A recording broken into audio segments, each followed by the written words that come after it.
Salam alaikum. Today I presented to the Security Council a roadmap to lead Libya to elections and unified institutions. But more importantly, we're presenting it to you. Over 22,500 of you from across the western, eastern, and southern regions of the country responded to our online poll, and over another 2,500 joined us for consultations in person and online. You told us that you wanted a stable government of your choice. You wanted to elect your local and national leaders, and you wanted to be part of the process, not as spectators, but as citizens of your country. This roadmap is to make your aspirations actionable. That is why, after briefing the members of the Security Council, I'm also sharing the main points of my briefing with you. We are trying to develop a process that involves Libyan leaders, but also brings other Libyans back to the center of the conversation through a structured dialogue process, and also through ongoing in-person and online engagements, so that we can hear from you and have your inputs inform the implementation of the roadmap that seeks to ensure that you can have national elections. We are committed to listening to you and being transparent about what we intend to do, the challenges we face, and what we are doing to overcome them. The roadmap I presented today focuses on 3 goals.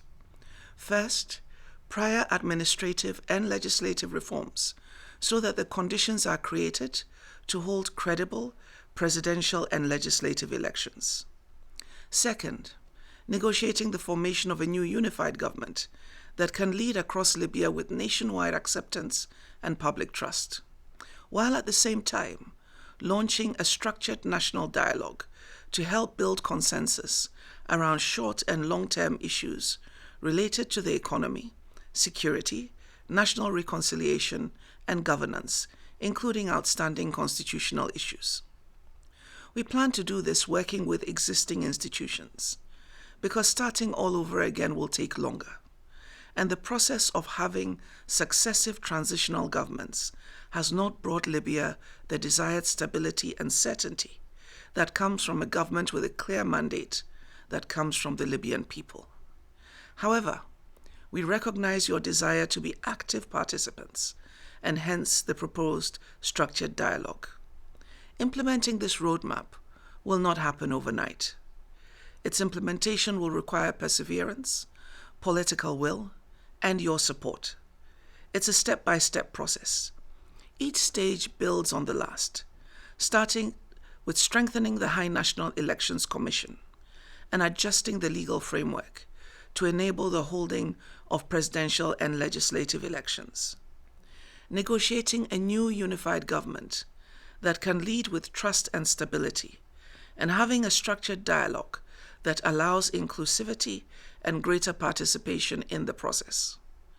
We will also have to build in safeguards and sanctions with the support of the Security Council and the international community through the Berlin process.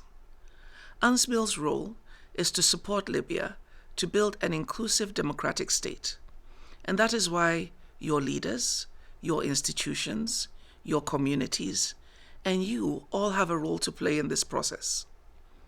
The proposed sequenced approach is meant to enable Libya's institutions to play their important roles in national development, but at the same time to hold them accountable. We shall share more details over the next month and consult widely in order to facilitate the implementation of this proposed roadmap. For now, I would like to thank you for your attention and ask for your participation. We will soon share information as to how you can get involved in the structured dialogue process. Strengthening democracy is not an event. It is a process, and it is built over time. It starts with participation, inclusion, building consensus, and choosing leaders to help turn aspirations into reality. It will also take elections, and we want to support the people of Libya to make this happen. Shukran.